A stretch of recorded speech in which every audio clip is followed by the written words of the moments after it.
As we enter into Holy Week, the most important piece, or the most important part, like the key to it all, it's to live it, right? It's to enter into it and to really participate in it. I'm going to bet for most of you, there's a few of you that have never done this thing before, but for most of you, this is not your first Palm Sunday. You've done the wave the palm things, walk into the church thing, read the Passion, like you've done all the things before. This is not your first go around. And yet, the question isn't, can we do all the Catholic, the weird things that we're supposed to do? The question is, have I actually lived this? Have I actually participated in it and entered into it? Because the simple fact is this, what we celebrate this week, what we do this week, Holy Week is not just our time to retell the Jesus story.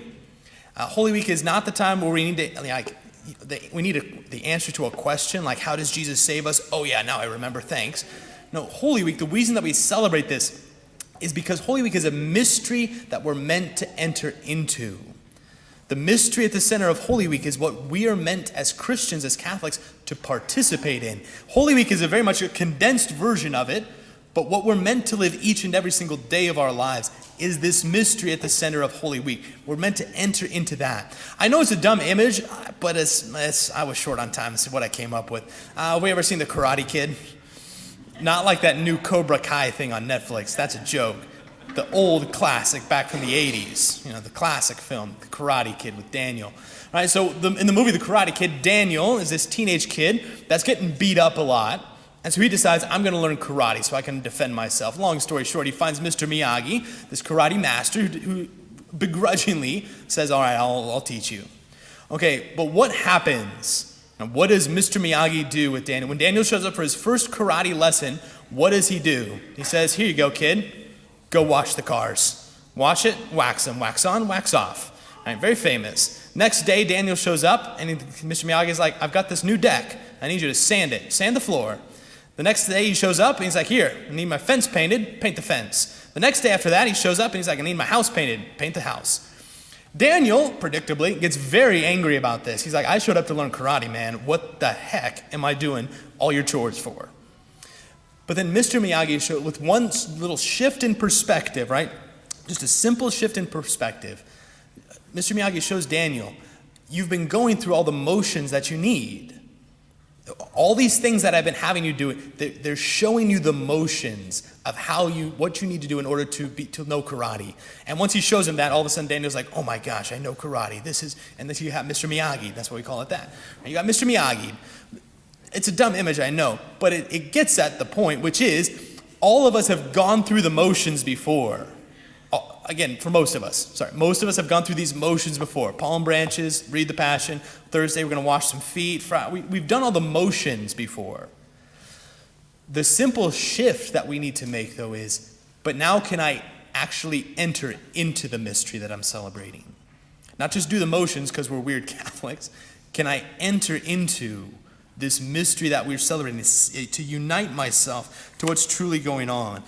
Can I come alongside Jesus and live this week with him? So that's what I mean. Holy Week, it's not just a story we need to retell. It's not us just trying to get an answer to a question. Holy Week is a mystery that we're meant to live and participate in. In a very particular way then this year, as we're coming to the end of this series we've been doing all Lent called Renewing, right? Seeking the healing power of God in our lives. Hopefully this year, we come to, at least to this week, with a bit more of an awareness. And an awareness of our brokenness, our woundedness, our sinfulness, our imperfection, whatever it is that's come up for us. But we come to this week, and now we recognize in a new way our need for what we call salvation. We need a savior, salvation. Salve, I've said this before, the word salve is a healing balm. Like you have a wound, you put salve on it to heal you. Okay, hopefully now we recognize, I do need that in a very particular, concrete way. So the last step in this whole series that we have to take this week of Holy Week is now we have to unite that. Okay, so we have to unite our lives, our bodies, our minds, our souls, our hearts, whatever it is now to unite that to Jesus Christ as he goes through this week, to enter into this mystery with him. Again, not just go through the motions, because we're weird Catholics and that's what we do. No, it's to go through the motions with a new intentionality. And to recognize the church gives us these motions because these help us to enter more concretely into this mystery that we celebrate. Because when we live these things, right, when we live all these things in union with Jesus Christ, something changes. There's a real transformation that happens.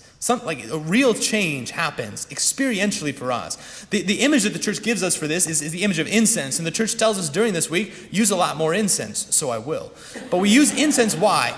Incense is this, among other things, incense, you know where incense comes from? At least frankincense and myrrh. Frankincense and myrrh, it's the blood of the tree. That's the sap that comes from the tree. Wikipedia, I didn't make this one up. Wikipedia said this. By repeatedly wounding the tree, sap comes forth, which then congeals and hardens, and we break it into these little pellets. Okay, so these little pellets of incense, it's like a representation of our own brokenness, our own woundedness, our own sinfulness, all of that.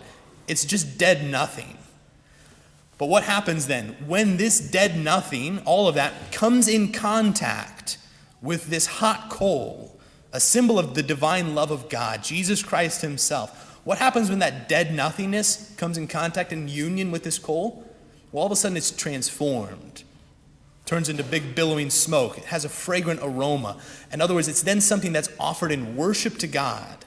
Okay, so that's the mystery at the heart of this week. That whatever I'm going through, whatever I'm struggling with, whatever my brokenness is, whatever it is, but when I live that in union with Christ, it can be transformed. That's the mystery of the cross. That as human destruction and sin and all of it just converges on Jesus on the cross, all of a sudden that is offered to God in worship and it's transformed.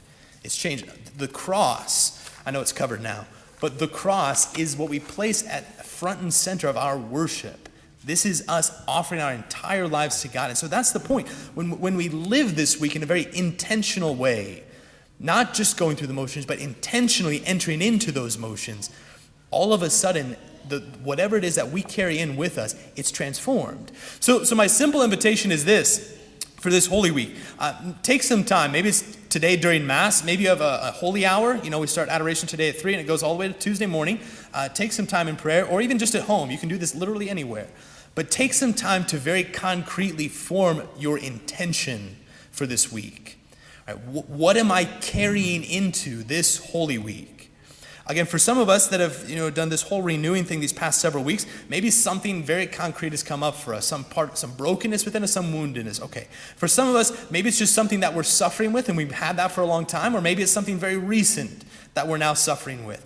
For some of us, maybe it's an anxiety, it's a worry, it's a concern. For others of us, maybe it's a family member, a friend, or even just some situation that we're in. Whatever it is, but name it and claim it, and then very intentionally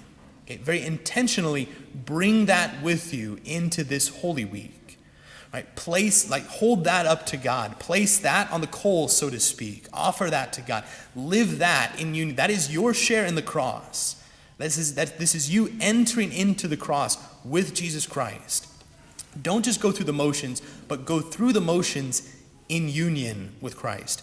And then very concretely, I just want to invite you then to live this week to the full. Again, the church gives us a lot of motions to go through. And it can seem like, oh, it's just these weird Catholic things that we do. But no, in her wisdom, the church gives us these very concrete motions to go through to help us enter into this week more fully. So I'd encourage you, 3 things. Come to the Mass of the Lord's Supper on Thursday evening, here at 7 o'clock. Come to that.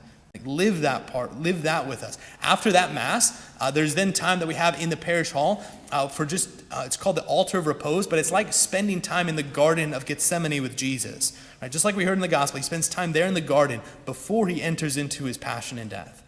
Take time on Thursday night, all the way up to midnight, to enter into that time with Jesus. On Friday, walk the way of the cross with us. We'll walk from here to the town square at 10 o'clock on Friday morning, praying the Stations of the Cross. And then that evening, we have the Passion service. Enter into all of that. And then Saturday, and this is the hardest one, you ready? On Saturday, the church just shuts down.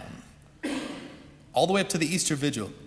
Everything in Catholic land just shuts down because the church is encouraging us, live this day in expectant waiting for Easter. Don't celebrate Easter too soon. We celebrate Christmas too soon. You can reclaim Easter. We've got time for that.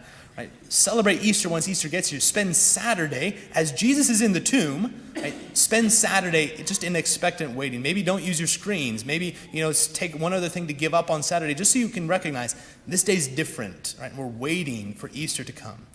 Okay, those are the motions. We know how to go through the motions. The challenge now is, can I intentionally enter into those and truly live them in union with Jesus Christ? Because when we do that, again, it's like Daniel. All of a sudden we recognize, I am actually living this thing. I know karate. I am living this thing. I can live all of these things in union with Christ, and they can be transformed. And then Easter